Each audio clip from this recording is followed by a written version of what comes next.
va ouvrir la parole de Dieu ensemble maintenant. Et je voudrais partager avec vous quelque chose qui est sur mon cœur depuis quelques jours et qui, me semble-t-il, a de l'importance. Le Seigneur m'a parlé quand Timothée faisait sa prédication sur notre responsabilité, notre engagement.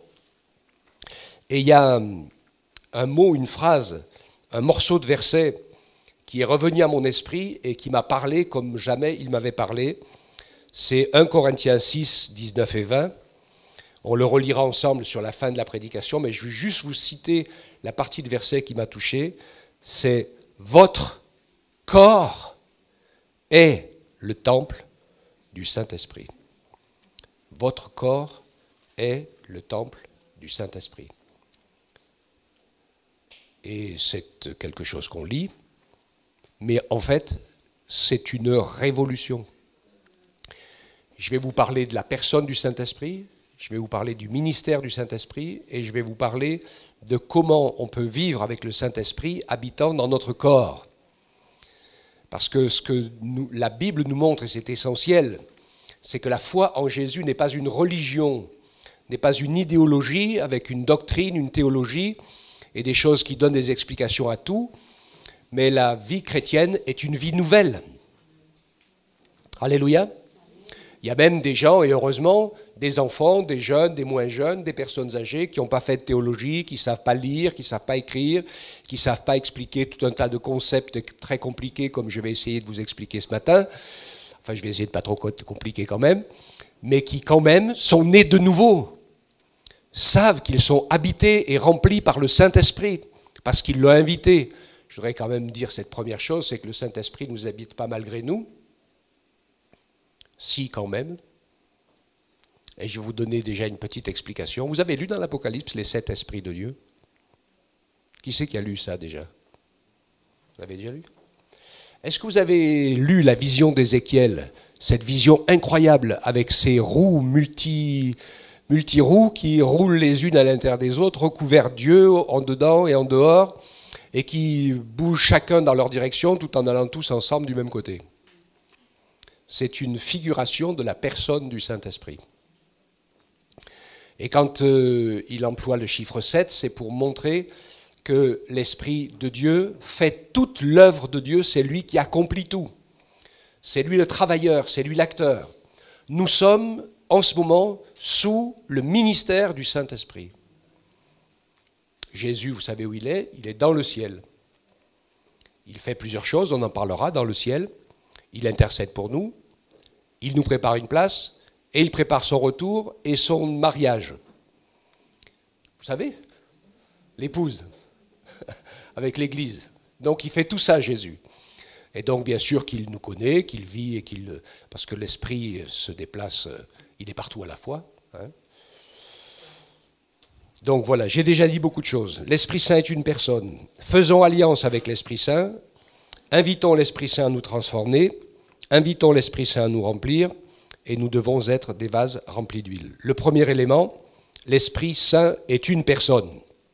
J'ai choisi Jean 15, 26 et 27. « Quand il sera venu, le Consolateur, que je vous enverrai de la part de mon Père, l'Esprit de vérité qui provient du Père, il rendra témoignage de moi.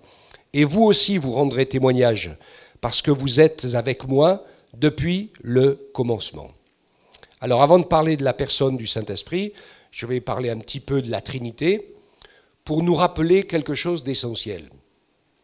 C'est que dans le Père et dans l'Esprit et dans le Fils, il n'y a pas un qui est plus grand que l'autre. En Dieu, c'est l'égalité. La sainteté, il y a 3 éléments qui sont moteurs dans la personne divine, c'est l'amour, la vérité et la sainteté. Donc ces 3 éléments, tous ces éléments sont communs. Et dans la nature de Dieu, tous les éléments sont communs. Mais chacun a sa place, chacun a son rôle, chacun a son travail et son service et son ministère. Le Père étant le garant de tout, mais il est sondé et vérifié par l'Esprit qui sonde tout, même les profondeurs de Dieu, et examiné. Le Fils est la parole, c'est celui qui exprime la pensée de Dieu. Et quand je dis de Dieu, je pense des trois. Et l'Esprit permet que cette parole devienne réalité. Et donc aujourd'hui, nous qui sommes sous le ministère de la personne du Saint-Esprit, eh bien c'est le Saint-Esprit qui fait que les paroles de Jésus deviennent réalité. Vous le savez, c'est par le Saint-Esprit qu'on est de nouveau. C'est par le Saint-Esprit que l'on comprend des choses de la Bible qu'on n'avait jamais compris. C'est par le Saint-Esprit qu'on commence à y voir clair dans sa vie pour savoir à quoi Dieu veut nous utiliser les uns et les autres. Et tout ceci, bien sûr, est important parce que le Saint-Esprit a pris le relais de Jésus. Jésus a fait une œuvre incroyable. Il a construit l'expiation de nos péchés dans sa chair et jusqu'à sa mort pour nos péchés et jusqu'à sa résurrection. L'évangile, pour Dieu, n'est pas désincarné. Vous avez bien compris quand je parle d'un évangile désincarné. Je parle de tous les théoriciens, tous les religieux, tous les gens qui disent des choses sur Dieu et sur la Bible, sans les comprendre et sans les vivre. Il y a des gens qui font des études de la Bible mot à mot. Je discutais avec un comment on les appelle ceux qui étudient la Bible, avec un théologien protestant. Et j'ai dit, mon pauvre, à la vitesse où vous lisez la Bible, vous êtes en train d'analyser un smirmorque avec un microscope électronique. Il vous faudra 3 vies pour voir que c'est un microscope. Pour l'instant, vous en êtes dans les atomes du caoutchouc des pneus. Vous n'êtes pas encore arrivé. Hein. Il y a du boulot avant que ça prenne forme. Comprenez mon image? Ok. Donc, Jésus a rempli sa mission, l'expiation de nos péchés, en s'incarnant dans une chair semblable à la nôtre. Donc il a rendu la vie de Dieu, l'amour de Dieu, la parole de Dieu accessible. Il est venu dans une même nature que la nôtre, à l'exception du péché. Et son but, c'est quoi?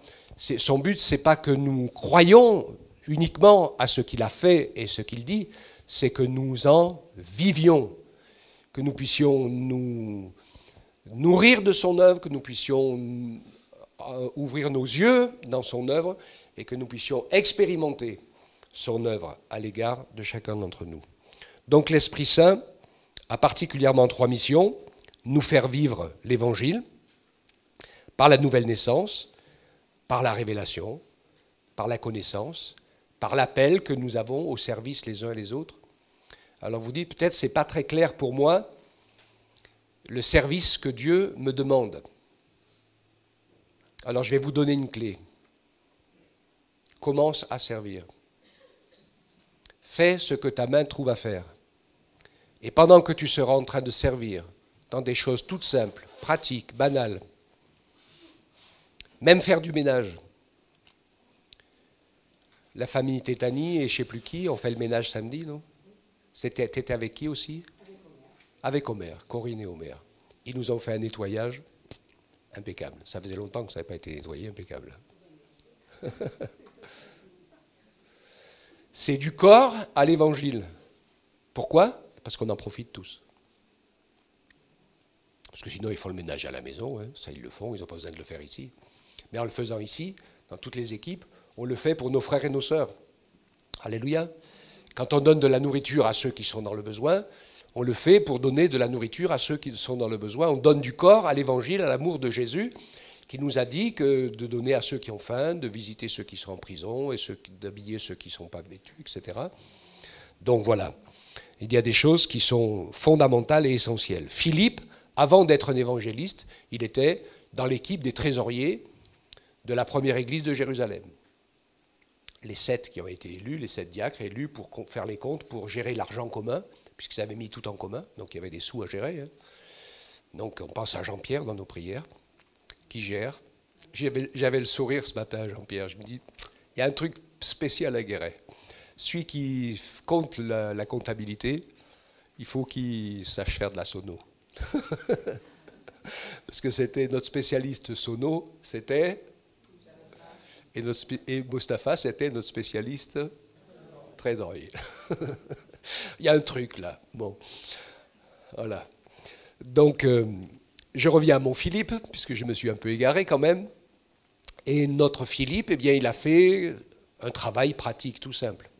Puis les circonstances ont bougé, et il était un témoin de Jésus, il parlait de l'amour de Jésus, et il s'est retrouvé prédicateur, évangéliste. Dieu l'a envoyé.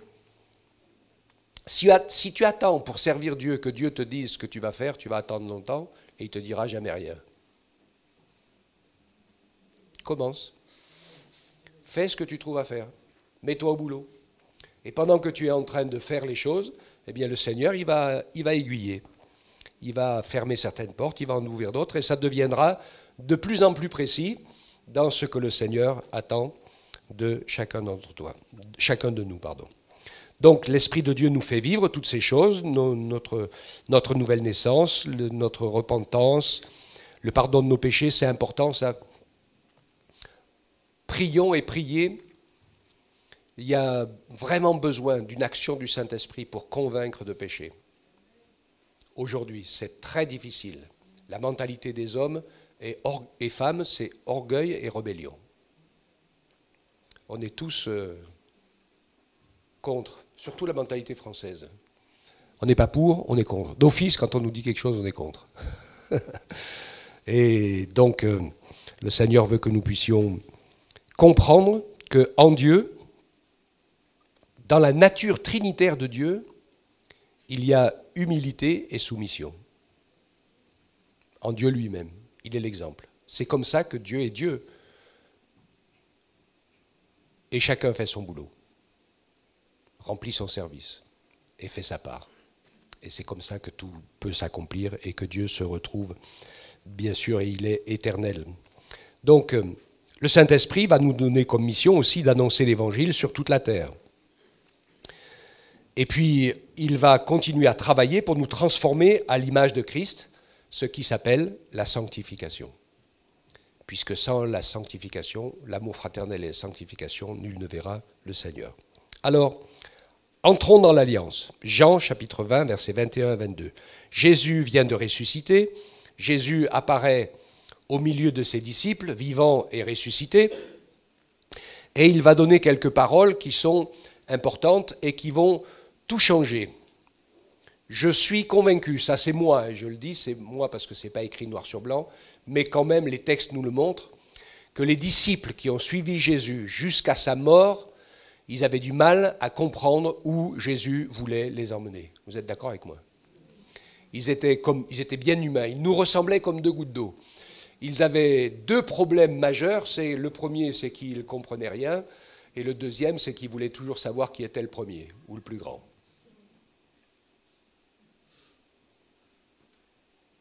Ok ? Après, ils avaient un troisième problème qui est un peu plus spirituel, celui-là, c'est qu'ils disaient à Jésus, enseigne-nous à prier. Mais je vous en ai parlé, ça vous rappelez quand j'ai fait cette intervention sur ce que les hommes disent ? Les hommes demandent à Dieu, apprends-nous à prier. Vous savez ce que Dieu nous demande à lui ? Il nous demande, apprends à aimer. Apprends à aimer, écoute-moi, c'est la loi. Dès le début, écoute, tu aimeras. Apprends à aimer Dieu de tout ton cœur, de toute ton âme, de toute ta pensée, de toute ta force, et ton prochain comme toi-même. Alléluia. Si nous apprenons à aimer Dieu comme il le veut, nous allons prier naturellement. Je le disais avec un détenu dans la prison hier, vendredi après-midi, j'ai eu vraiment, merci de prier pour la prison, j'ai eu vraiment des contacts super et quelqu'un qui a avancé. Et on a parlé de la prière ensemble, et il faisait toujours la même prière. Ça fait des mois qu'il fait toujours la même prière, il demande ça, il demande ça, il demande ça, il demande ça. Alors je lui ai dit, imagine que je sois Dieu, que je sois venu te voir là, dans le parloir, et puis qu'on se parle tous les deux, depuis des mois, et tu me racontes toujours ta litanie. Tu sais ce que je vais te dire au bout d'un moment ? Je dis, t'as pas quelque chose à me raconter d'autre ? Je dis, la prière, c'est un dialogue. La prière, c'est un dialogue avec Dieu. La prière, c'est quelque chose qui vit, on s'interroge, on ouvre son cœur, on parle au Seigneur. Et on est prêt à l'écouter et à réformer s'il faut réformer. Ce n'est pas des prières toutes faites, parce qu'il y en a qui se sont mis pour bien prier, ils se sont mis à réciter le Notre Père. Mais ils ne sont même pas dedans, ils ne réfléchissent même pas à ce qu'ils disent quand ils récitent le Notre Père. Vous savez que c'est un plan de prière, le Notre Père. Hein. Ce n'est pas une récitation. Et elle commence par l'adoration, le plan de prière. Et puis la deuxième pensée dans le plan de la prière que Jésus nous a donné, c'est que la volonté de Dieu soit faite et pas la mienne. Et ça avance sur le pardon et tout ça. Il y a juste une phrase sur « Donne-nous aujourd'hui notre pain de ce jour » ou notre pain quotidien, qui est là le thème des besoins. Bien sûr que le Seigneur nous demande de lui dire nos besoins. Il n'y a pas de souci avec ça. Mais ce n'est pas la priorité. Parce que des fois, nos besoins ne sont pas pourvus, parce que nous ne sommes pas au bon endroit, pas avec les bonnes personnes, en train de faire les bonnes choses, qu'on n'est pas dans sa volonté. Donc le besoin, ça ne tourne pas rond non plus. Et donc l'essentiel, c'est de pouvoir entrer dans l'alliance. Que la paix soit avec vous. Comme le Père m'a envoyé, moi aussi je vous envoie. Après ces paroles, il souffla sur eux et leur dit « Recevez l'Esprit Saint ». Ce moment est un moment clé. Avant ce moment-là, l'œuvre de Jésus était un mystère. Jésus qui annonce sa mort, c'est incompréhensible, jusqu'au point que Pierre lui dit « Mais à Dieu ne plaise, cela ne t'arrivera pas ». Et que Jésus lui répond « Arrière de moi, Satan », ils n'avaient pas la même pensée. Hein. Ils n'étaient pas dans la même idée. Eux, ils voyaient le Messie chasser les Romains et rétablir le règne d'Israël. Mais Jésus, il est venu pour sauver l'humanité. Et quand ils l'ont vu vivant, ressuscité des morts, et qu'ils ont reçu l'Esprit quand Jésus a soufflé sur eux, ils ont compris. Ils ont compris que Jésus était venu pour expier les péchés. Voici l'agneau de Dieu qui ôte le péché du monde. Pourtant, c'est ça que Jean-Baptiste a dit dès le début. Mais ils n'ont pas compris. C'était déjà loin tout ça. Hein. Donc, quand on entre dans l'alliance, pourquoi entrer dans une alliance? Parce que c'est la nouvelle alliance, c'est comme un mariage.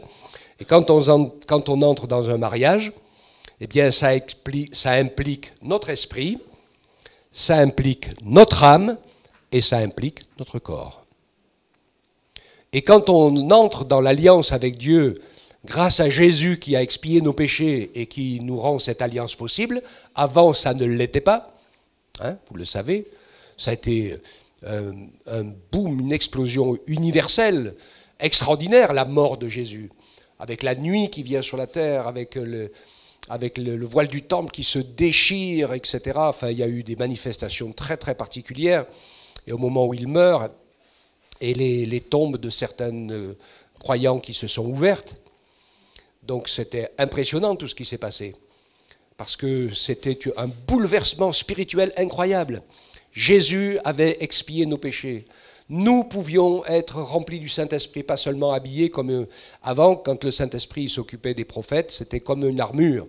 Il les revêtait et il les conduisait. Mais là, nous pouvions, le Saint-Esprit peut faire sa demeure en nous. Ceux qui étaient morts dans la foi au Fils de Dieu et qui étaient dans le sein d'Abraham ont pu rentrer dans le paradis de Dieu. Ça a été quelque chose de formidable. C'est pour ça que Jésus dit aux brigands, je te le dis aujourd'hui, tu seras avec moi dans le paradis. C'est le premier, enfin ils sont rentrés ensemble. Il les a fait rentrer dans le paradis parce que c'est possible, parce que l'expiation était accomplie, parce que nos péchés étaient effacés et que donc le Saint-Esprit peut venir habiter dans nos corps. De toute façon, le Saint-Esprit habite, c'est ce que je voulais dire tout à l'heure quand je parlais des 7 esprits, il habite toujours un peu dans le corps de tous les hommes, même des plus rebelles. Parce que parmi les 7 esprits, et la perfection du Saint-Esprit, il y en a un qui est l'esprit de vie, et tout ce qui respire, c'est par le Saint-Esprit. Et quand Dieu dit, il suffit que je retire à moi et que je rappelle à moi mon souffle, et la vie, il n'y a personne qui ne peut la retenir, hein. Vous pouvez avoir toutes les urgences que vous voulez. Hein. Il y en a, ils ont été morts, mais le Seigneur leur a redonné leur esprit, ils sont revenus à la vie. Et il y en a, on a essayé de les ranimer tout ce que vous voulez, l'esprit était enlevé, l'esprit avait pris la vie, et c'est fini, de chez fini. Okay, mais nous avons besoin de... Moi je dis cela parce qu'on a besoin de comprendre que le Saint-Esprit est là. Alors, je fais un peu d'humour avec les cantiques, parce que je comprends, on dit « Viens Saint-Esprit ». On l'a chanté, on le chante. Vous savez ce qu'il fait? Il est où? Je suis déjà là. Hein. Qui c'est qui me voit? Qui c'est qui me sent? Qui c'est qui m'entend? Tout est rempli du Saint-Esprit. Et c'est à nous d'en prendre conscience. Le Seigneur est toujours là, le Seigneur nous parle toujours. C'est à nous de nous mettre à l'écouter, entrer dans son alliance. Donc c'est à nous d'entrer dans l'alliance avec notre esprit, notre âme et notre corps. Et c'est pour ça que l'Église a son importance, que vivre ensemble pour servir le Seigneur et le célébrer, et manifester ainsi la présence de ceux qui aiment Jésus et qui croient en lui sur la terre, c'est super important. Vous ne croyez pas? Parce que si on était 2 ce matin, et qu'il vienne un incroyant, il dirait, ça ne marche pas beaucoup. Hein. Mais quand même, il faut reconnaître que quand il y a une foule de gens réunis, ceux qui ne connaissent pas Dieu se disent, c'est quand même, c'est bizarre, ils ne sont peut-être pas tous fous quand même. Hein. Il y a peut-être quelque chose qui se passe, c'est un premier témoignage.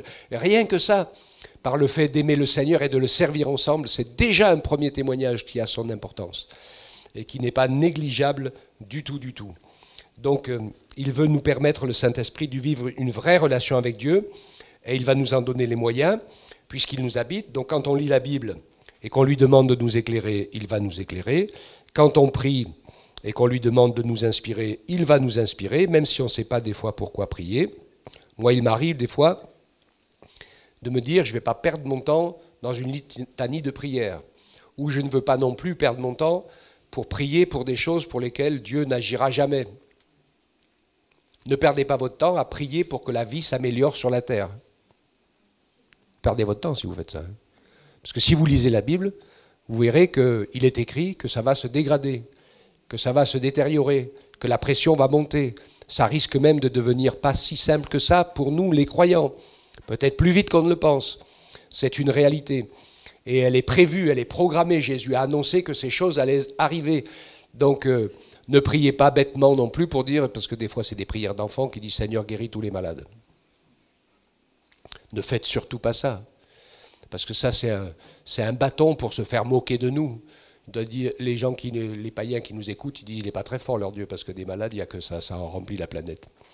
Mais qu'on prie pour quelqu'un qu'on connaît, pour qui on nous a demandé de prier, qui est malade, et qu'on l'apporte devant le Seigneur pour que Dieu le guérisse, là oui, bien sûr, on est d'accord.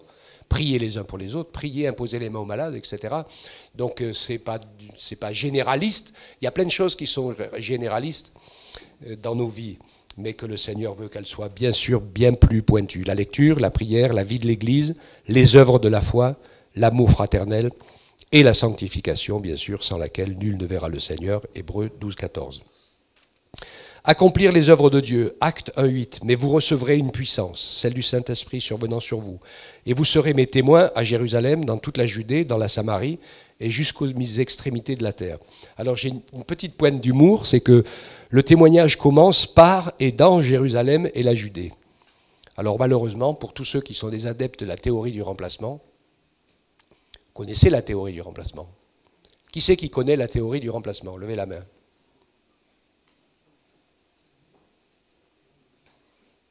Donc ce n'est pas la majorité. Je l'ai dit à plusieurs fois, mais c'est super important. C'est super important. Cette théologie, héritée de la période de la fin du luthérianisme, fait en sorte et annonce que le nouveau peuple de Dieu, de la Nouvelle Alliance, dans le Nouveau Testament, c'est l'Église et les chrétiens. Et que le peuple juif est déicide, et qu'il a fini son temps, il a servi pour l'Ancienne Alliance, et que c'est plus lui le peuple de Dieu, c'est terminé pour eux. C'est pas vrai. C'est pas vrai du tout. Dieu a toujours, d'ailleurs, évangélisé son peuple en plus, hein, comme toutes les autres nations de la terre, quand c'est le temps des nations de la terre. Pour l'Église chrétienne, c'est le temps de toutes les nations, Israël comprise. Mais quand on voit les prophéties de l'Écriture, nous savons, et tout nous le montre maintenant, écoutez-moi, ce n'est jamais arrivé après des siècles et des siècles de dispersion, qu'un peuple retrouve sa terre, sa nation et sa langue. C'est le seul. Et c'était le seul signe qui manquait pour le retour de Jésus. Et Jésus ne se repent, et Dieu, notre Père, ne se repent jamais ni de ses dons ni de ses promesses. Et il a promis à son peuple le règne messianique. Ils l'auront. Ils n'ont pas compris pour Jésus, parce que Jésus voulait un Messie terrestre et guerrier, Mais Jésus était le sauveur pour tous, juifs en premier, parce qu'il commence par évangéliser Israël et la Judée, et jusqu'aux extrémités de la terre. Et cette parole, cet ordre du Saint-Esprit, il est toujours le même aujourd'hui, avant que Jésus revienne, d'évangéliser en commençant par Jérusalem, la Samarie, la Judée, jusqu'aux extrémités de la terre, et d'annoncer le beau message de Jésus. Et comme le disait Lisa, j'aime beaucoup reprendre cela, c'est que Dieu est en train de faire quelque chose de très important. Il faut savoir que jusqu'à présent, dans les siècles passés, les Juifs étaient beaucoup plus fâchés contre les chrétiens, qui étaient dans la théorie du remplacement, et qui les ont persécutés à outrance que par les musulmans. Ils ont été plus martyrisés et tentés de les détruire tout entier par les nations occidentales de racines et de religion chrétienne, dans tout, vous savez l'Espagne, vous savez l'Italie, vous savez la France, vous savez la Pologne, vous savez partout, dans tous les pays d'Europe, etc. Et donc ils avaient moins peur des musulmans qu'ils n'avaient peur des chrétiens. Et aujourd'hui, les seuls qui les soutiennent, dans l'époque où on vit, le peuple d'Israël et qui prie pour eux, c'est les chrétiens, qui ne sont pas dans la théologie du remplacement, bien sûr, qui savent qu'Israël retrouvera son plan, qui savent que toutes les nations vont se liguer contre eux, et que cela préparera le retour de Jésus. On voit les choses se mettre en place, ça se dessine sous nos yeux, et donc on veut prier pour que beaucoup d'Israéliens, comme beaucoup de Palestiniens, comme beaucoup de comment on les appelle, des Ukrainiens, et des Congo RDC, on ne nous en parle pas du Congo RDC, il y a eu 100 chrétiens qui ont été tués il y a 2 jours. Voilà, mais ça on n'en parle pas aux nouvelles. Mais bon, c'est quand même des choses qui arrivent, mais personne ne dit rien. C'est étonnant quand même. Hein. Donc, qu'on prie pour que tout, là où il y a des problèmes, où c'est la guerre, où c'est difficile, que les hommes et les femmes se tournent vers Jésus, le Sauveur, celui qui donne la vie éternelle, qui pardonne nos péchés et qui nous prépare une place et qui nous connaît chacun et chacune par notre nom. Donc, il nous appelle à accomplir ses œuvres. Le témoignage commence dans Jérusalem et la Judée. Et je voudrais dire quelque chose par rapport à la puissance du Saint-Esprit, parce que beaucoup sont, dans leur vie avec le Saint-Esprit, sont en recherche de puissance. Crient très fort, font beaucoup de bruit. Mais le bruit humain, souvent de la chair humaine, du cri des hommes qui s'excitent, n'est pas forcément un symbole de puissance du Saint-Esprit. Et je voudrais vous dire quelque chose. Nous aurons, avec la communion du Saint-Esprit, toujours assez de puissance pour accomplir les œuvres que Dieu a préparées d'avance pour que nous les pratiquions. Toujours. Parce que c'est le Saint-Esprit qui les fait, c'est pas nous. Et quand on est dans son plan, dans sa volonté, eh bien le Saint-Esprit nous utilise, bien sûr. Et les œuvres du Saint-Esprit, elles sont toujours amour, vérité et grâce. Les œuvres du Saint-Esprit sont parfaites. Alléluia. Et elles peuvent réjouir notre cœur. Nous sommes appelés à devenir une même plante avec le Saint-Esprit, parce que c'est lui qui nous habite et qui va nous transformer dans l'image et dans la nature de Jésus. Jean 16, versets 13 à 15. « Quand il sera venu, lui, l'Esprit de vérité, il vous conduira dans toute la vérité, car ses paroles ne viendront pas de lui-même. » Donc le Saint-Esprit ne parle pas de lui-même. Il parlera de tout ce qu'il aura entendu et il nous annoncera les choses à venir. Lui, le Saint-Esprit, me glorifiera parce qu'il prendra de ce qui est à moi et il vous l'annoncera. Tout ce que le Père a est à moi. C'est pourquoi j'ai dit qu'il prendra de ce qui est à moi et il vous l'annoncera. Ici, nous avons une association parfaite du Père, de Jésus le Fils et de l'Esprit, à la parole exprimée, aux paroles exprimées par Jésus. Et donc, je vous ai parlé de la mission de Jésus, donc j'y reviens pas. La mission de Jésus qui est d'intercéder pour nous. En ce moment, il fait comme le vigneron qui vient visiter sa vigne et qui trouve, donc il vient visiter son figuier dans la vigne et qui ne trouve pas de fruits. Il dit, ce figuier, pourquoi il occupe la place inutilement? Et le jardinier, Jésus, qui intercède, il dit, ô Père, le déracine pas tout de suite, fais-lui grâce, je vais essayer de lui parler, je vais essayer de mettre du fumier, de le convaincre. Quand il dit, je vais essayer de mettre du fumier, je vais essayer de le faire mourir un peu plus, pour qu'il pourrisse et qu'il s'en rende compte, et qu'il crie à Dieu pour que je puisse le secourir et que je puisse faire quelque chose de nouveau en lui. Et puis, quand ça sera la fin, s'il n'a toujours pas compris, s'il n'a toujours pas changé, tu arracheras le figuier de sa place. D'accord? Jésus intercède, nous prépare une place. Il se prépare pour venir nous chercher. Mais la mission du Saint-Esprit, c'est de préparer l'Église pour l'enlèvement et pour les noces de l'agneau. C'est ce que le Saint-Esprit fait. Et il nous habite pour ça, et il veut qu'on puisse le servir. Nous avons un super prédicateur et un super évangéliste. Vous le connaissez? Il est à l'opposé de moi. C'est Francis. C'est Francis. Parce que lui, il sait manier la boîte où il met tout ce qu'on fait dedans. Pour que le monde entier puisse en profiter, s'il voulait.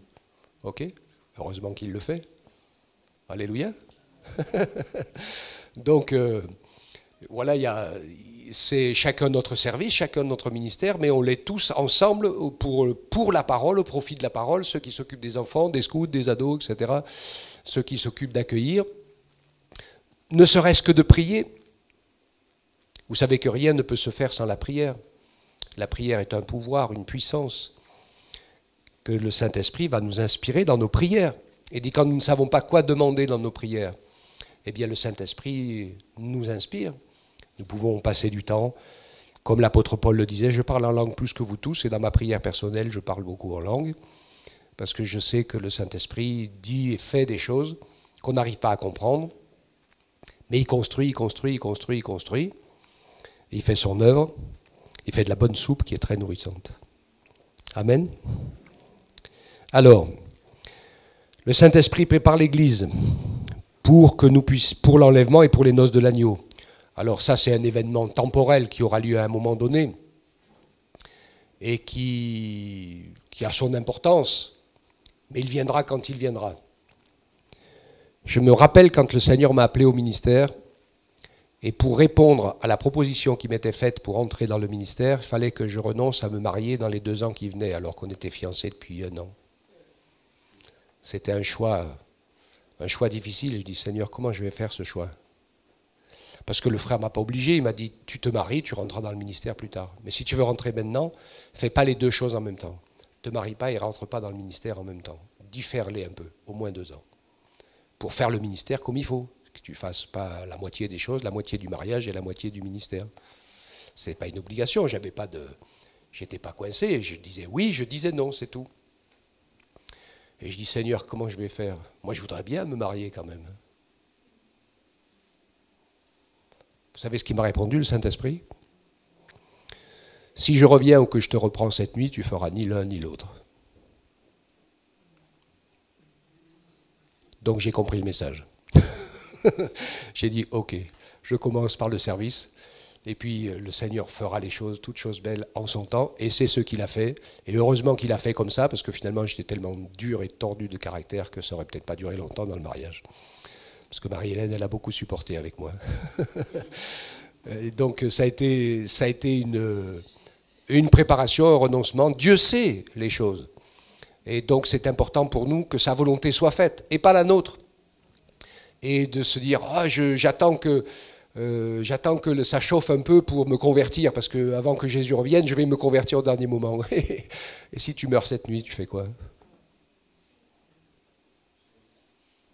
Ça sera ta fin du monde à toi, hein, ou à moi, n'importe lequel. Hein. Donc, c'est pour ça qu'il n'y a pas de catastrophisme. Il y a des gens qui disent, oh là, c'est affreux, c'est terrible, terrible, terrible. On a eu vous vous rappelez, le 11 novembre, l'anniversaire, c'était pas très loin, les tours avec une catastrophe dramatique qui est arrivée en Amérique. C'était épouvantable. Mais il faut savoir quand même que chaque jour, sur la Terre, il meurt plus de gens que ça. D'accord? Vous le savez, ça, hein? Chaque jour, sur la Terre, il meurt plus de gens que ça. Mais c'est dans la normalité. Ils sont essemés un peu partout. Et puis il naît des bébés aussi. Hein. Ça c'est la vie normale, mais donc ça ne sert à rien de faire du catastrophisme. Ce qu'il faut, c'est être prêt. Et qui est-ce qui va nous préparer? Eh bien, c'est le Saint-Esprit qui va nous aider à nous préparer, en nous bougeant un peu. Et je pensais au texte des vierges sages et des vierges folles. Et la différence entre les deux, elle est tellement importante parce que l'une et l'autre ont cru dans le message de la bonne nouvelle. Mais celles qui avaient des vases remplis d'huile, c'est qu'elles étaient dans la préparation pour attendre Jésus. Elles étaient dans la relation pour être avec Jésus. Elles étaient dans la vie avec Jésus. Elles n'ont pas fait comme ça arrive à beaucoup de chrétiens qui se sont juste convertis et fait baptiser. Comme ça, ils disent, je suis baptisé, j'ai donné mon cœur à Jésus, j'irai au ciel.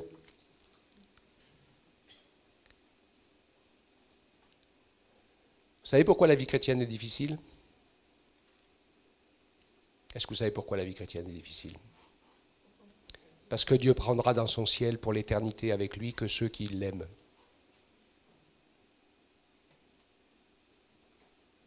Vous comprenez ça? Que ceux qui l'aiment, pas ceux qui ne veulent pas aller en enfer. On ne veut pas mourir, hein, mais on mourra quand même. On ne veut pas aller en enfer, mais il y en a qui iront. Mais dans le ciel, il ne va pas refaire la révolution comme sur la terre, comme le péché des hommes. Ceux qui vont aller dans le ciel, l'épouse, les amis de l'époux, qui sont le peuple d'Israël en majorité, et les prophètes, et l'épouse les chrétiennes de Christ, c'est les vierges sages. Celles qui sont remplies d'huile, qui attendent l'époux, qui se préparent, qui ont envie d'être avec lui, qui aspirent à sa présence, à son aide, et qui n'ont pas simplement trouvé une roue de secours pour réussir leur vie sur la terre. D'ailleurs, dans le monde, la majorité des chrétiens, dans les pays persécutés, ils savent que s'ils deviennent chrétiens, ils vont rater leur vie sur la terre. Déjà d'entrée, d'office, ils savent qu'ils se mettent une montagne de problèmes et de complications qui vont leur arriver, qui ne leur seraient jamais arrivées s'ils n'étaient pas devenus chrétiens.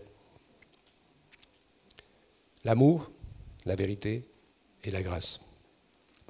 Et je termine avec 1 Corinthiens 6, 19 et 20. Ne savez-vous pas ceci? Votre corps est le temple du Saint-Esprit qui est en vous, et que vous avez reçu de Dieu, et que vous n'êtes pas à vous-même, car vous avez été rachetés à un grand prix. Glorifiez donc Dieu dans votre corps et dans votre esprit qui appartiennent à Dieu. La personne du Saint-Esprit, c'est une vérité, une réalité métaphysique, spirituelle aussi, mais aussi physique. Par notre vie spirituelle, nous entrons en relation avec le monde spirituel. Avec Dieu, Jésus, le Saint-Esprit, les anges, les démons, le diable. Ça nous arrive de croiser la route des uns ou des autres. Jésus, le diable l'attendait sur sa route, à 2 reprises de manière sévère. Et c'est arrivé des fois que quelque chose de mal nous attende sur notre route, pour nous tendre un piège. Mais heureusement que Dieu est avec nous, que son Saint-Esprit est là, qu'il y a la louange, l'adoration, la prière, nous ne sommes pas tout seuls. C'est le monde spirituel tout cela.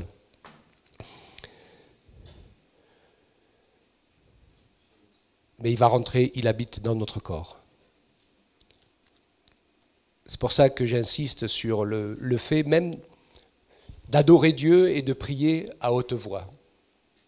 Faites-le aussi, c'est important parce que c'est une proclamation physique de ce que, même si vous êtes tout seul dans votre chambre, le monde spirituel entend que vous confessez le nom de Jésus et que c'est lui que vous avez choisi comme maître et comme sauveur. C'est super important d'avoir ce témoignage. L'adversaire veut nous fermer la bouche par la timidité, que ce soit par la prière pour demander, que ce soit pour adorer, que ce soit pour trouver le temps, etc. Ne vous laissez pas fermer la bouche par l'adversaire, mais dites, parlez avec Dieu. Et quand j'ouvre la bouche pour parler avec Dieu, c'est le Saint-Esprit qui va t'aider, le Saint-Esprit qui va m'aider. Et il sera toujours là pour nous aider, pour nous inspirer et pour nous donner la force de cette vie nouvelle. Et c'est ainsi que nos vases seront remplis d'huile, et que nous serons prêts. Bien sûr qu'il y a toujours des choses à perfectionner, mais ça c'est sûr, vous comme moi, il y a encore des choses à perfectionner. Heureusement que le Seigneur ne va pas attendre qu'on soit parfait pour nous aimer, pour nous remplir, pour nous donner sa grâce. Mais ce qu'il veut simplement, c'est qu'on en manifeste de manière réelle et physique le désir. Écoutez bien, pour être le temple du Saint-Esprit dans notre corps, Dieu veut qu'on en manifeste le désir réel et physique. Donc le physique, c'est être et dire et faire. Ok ? Donc c'est vraiment essentiel. Et Dieu veut nous accompagner par son esprit. Nous ne sommes pas seuls. Nous sommes sur le ministère du Saint-Esprit. Il est descendu quand Jésus est mort pour nos péchés. Il est pu venir nous habiter. Il nous a demandé à être revêtus de la puissance, parce que pour être témoins évangélisés, nous avons besoin d'être baptisés dans le Saint-Esprit. Nous, les pentecôtistes, nous en sommes archi convaincus, parce que c'est là où le Saint-Esprit peut nous utiliser à sa vitesse à lui, à sa puissance à lui, à son plan à lui, à son amour à lui, sans qu'on y soit pour grand-chose. Qu'on ait juste le corps dont il peut se servir. Sinon, on fait toutes les choses par notre intelligence, par notre capacité, par nos forces, par notre sagesse, par notre persuasion, etc. etc. D'accord pour ça? Parce qu'on veut que les gens, et c'est essentiel, ils ne soient pas d'accord avec nous et qu'ils viennent à l'église parce que c'est bien et qu'ils soient d'accord avec nous, mais qu'ils viennent à Jésus.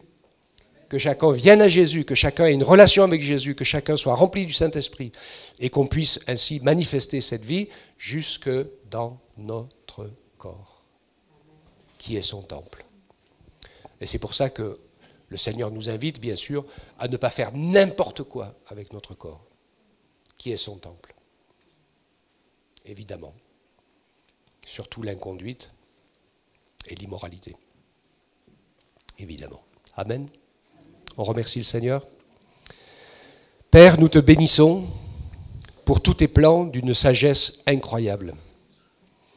Nous te remercions, Jésus, d'avoir eu la force, la volonté, l'amour et le courage d'affronter la chair humaine et la mort et le péché pour nous en libérer, pour nous délivrer et pour nous sauver de la perdition éternelle. Tu l'as fait, tu as payé le prix. Tu as affronté la mort et le péché et tu l'as vaincu pour nous. Alléluia, quelle grâce. Et tu nous as envoyé ton Esprit Saint pour nous faire vivre tout cela, pour que tout ce que tu as reçu, gagné, accompli et acquis devienne accessible pour chacun d'entre nous, chacun et chacune. Aide-nous, Seigneur, à ne pas nous priver de tout ce que le Saint-Esprit veut mettre dans nos cœurs, dans nos pensées, dans nos esprits et dans nos corps, pour nous aider, Seigneur, à progresser, à te ressembler, à te servir, à nous servir les uns les autres, à utiliser de notre temps, de notre énergie, de notre argent pour pouvoir faire ton œuvre, l'œuvre du Saint-Esprit, ce que tu as prévu, les œuvres que tu as préparées d'avance afin que nous les pratiquions. Donne-nous d'être fidèles à l'écoute et de te servir de toutes nos forces au nom de Jésus. Amen.